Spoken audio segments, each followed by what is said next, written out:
Fitir sadakанын өкүмүнө токтолуп кетсеңиz, kimge качан берилүүsü керек?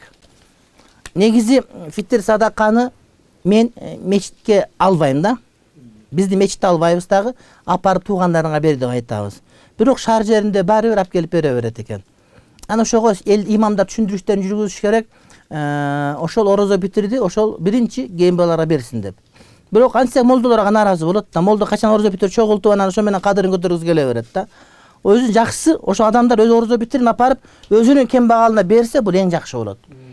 Ана муфтият үрүш чыгарган, жанагы мынча пайызын бияка бер деген, ошого мен өзүм каршымын негизи. Ана бир күн болсо буну айтам го, ошону ар ким жеринде таратылсын деп. Мынеген апарып кеч калып барып бир саатта, бир күндөн 10 күндөн берилет мисалы үчүн. Акталардан чыкпасын. Үскөлдөн чыкпасын.